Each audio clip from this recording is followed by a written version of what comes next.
Hey everyone, welcome to Logan's Mosh Pit. Glad to have you here. Do me a favor and please subscribe if you haven't already. Prepare for another episode of Rock and Read. Today we're going to start reading a new book. It's called Petty, the Biography by Warren Zanes.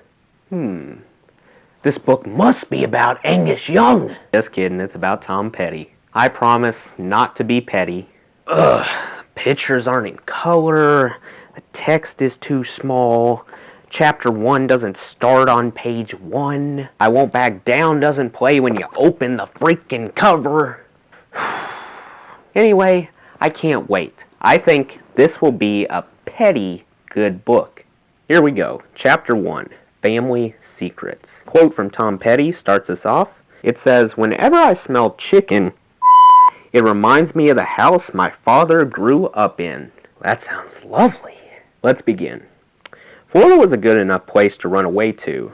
You at least had the chance there if you needed to hide from some black mark on your record, some misadventure better left in another town.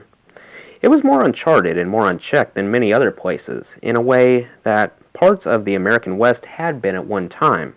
Of course, Florida had no prairie, plains, or deserts of the kind that gave Western life its grand character, its John Ford vistas. If one writer described Florida as a lone and distant place, it was a vain effort to mask the brute facts with romantic but ultimately vague language. Florida was a swamp. The strange history of the Black Seminoles is one reminder of that swamp's role as a place one layer beneath the law. Escaped slaves coming from the states just north of Florida didn't always head up to the eastern seaboard in their often hopeless bids for freedom. Florida was the southern option. Down there, the Seminole Indians took them in by the hundreds.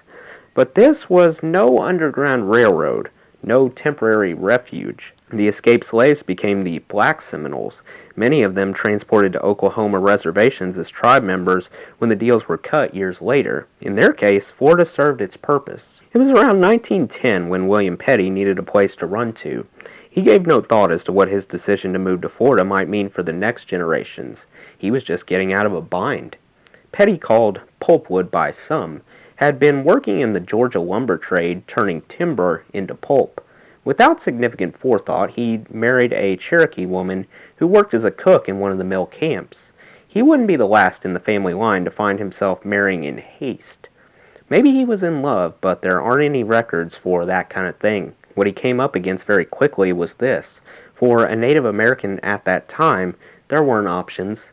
A Cherokee female wasn't going to have an easy time moving through American life, certainly not at the side of her white husband. Soon enough, the lumberman felt the disdain of the men who worked with him. On a few occasions, it got rough. More than once, he and his bride had to move on. At some point, however, the other mill workers found Petty's limit. He got some blood on his hands. That's when Florida started to seem like a good idea. They got away fast and never again saw the state they had once called home. Even at that time, there were a few different Floridas. Wealthy speculators like Henry Flager, the man who built Florida, belonged to one of them. Flager, alongside John D. Rockefeller, had made a fortune with Standard Oil. Different from Rockefeller, Flager blew his fortune developing Florida. His first hotel, the Ponce de Leon, helped establish fantasy as one among Florida's native languages. Flager was what friends and admirers in some history books called a visionary. He had witnessed Palm Beach in its natural state, seen a city of luxury in his mind's eye, and then built it. His mansion, Whitehall, was drooled over by the New York Herald, wherein it was described as North America's Taj Mahal. His railroad, which he brought down the east coast of the state and out over the waters to the Florida Keys, not without massive expenditure, was a symbol of the kind of ambitions that would make the Florida of today. But in the shadows of such ambition, there were the laborers on whose backs such dreams were carried. Those laborers lived in the other Florida, and that was the one that became home to Petty and his Cherokee bride, whom he called Sally. When the couple got down there, they moved around, sometimes as migrant laborers in the produce machine, mixed together with other southern poor, blacks, and Caribbeans, all of whom got work and lost work. Contingent on nature's whims, they may have been free of some discriminations, but only by hiding in the midst of others. Those landowners who made money growing citrus products and winter vegetables, minimized their gamble with nature by paying the lowest wages they could get away with. A bad turn in the weather, and there were some legendary freezes, including those of the winter of 1894 to 95, could send waves of misery through the industry. The hardship was always hardest among the laborers. By the time Farm Security Administration photographers were crisscrossing the nation during the Depression era, capturing in pictures the conditions among the country's very poor, Florida provided plenty of human imagery. Among the migrant workers were faces that told a sorry story of American working life. Petty and his wife eventually got out of the unforgiving lifestyle of the migrant farmer. Perhaps because some time and miles had passed since that incident in Georgia, Petty was able to get back into the pulpwood business and even buy a plot of land. At last, the soil beneath their feet was their own, and nothing meant more if you were coming from the of migrant labor. It was a few acres near a place called Reddick in Marion County, back in the woods and away from town. There were shady oaks and a few magnolias. The soil allowed for farming, and they grew corn and whatever else they needed. With a few chickens to supply eggs and the occasional meat for the table, they had a degree of self-sufficiency, if living at a near subsistence level. Inside their home, small by any standards, the walls were patched with varnished newspaper. The trouble in their lives, whenever trouble came, started when Sally's dark skin got unwanted attention. If staying home was one solution to that, it seemed just fine to her. She was a family secret in human form. I had never seen an outhouse until I saw theirs, said Tom Petty of his grandparents' place. They had a little cornfield next to a tar paper kind of house, up on blocks. I remember newspaper patches on the walls, which struck me as funny, you know. There was a big iron pump that brought water into the kitchen. I don't have any memory of a conversation with my grandfather, just that he wore a hat and sat out on the porch with other men, but he wasn't inviting.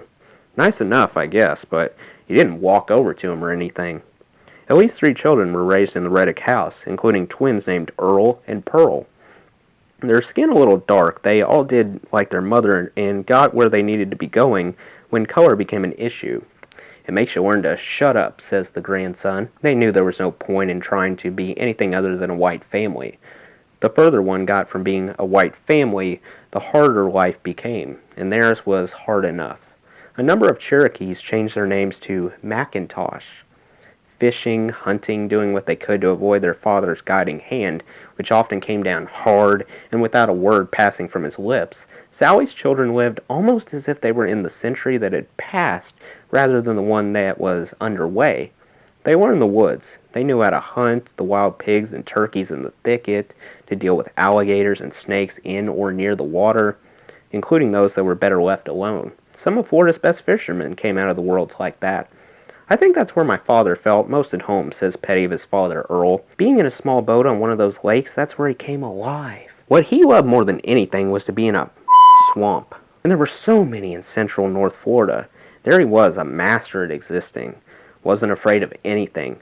I once saw him push an alligator from right behind his head, just push him down into the water. The presence of an Ocala-Gainesville line with a whistle heard for miles was the only sign that there was something going on somewhere else that might prove another option. Knowing a little something about elsewhere, it wasn't a draw to Earl's parents, but the sound eventually got to their children. Earl in particular started looking down the tracks. It's difficult today to understand what a train whistle meant to a young man at that time. It was a symbol as loaded as any Earl would ever know. It was the sound of the end of the worst parts of growing up in Reddick, like having an Indian for a mother, and that's how he thought of her on bad days. He didn't want to be branded an outsider. We're not really sure if our grandmother's name was Sally or Fanny, Petty says. My brother thinks it was Sally, but we just don't know. We weren't told a lot, and I guess we asked even less.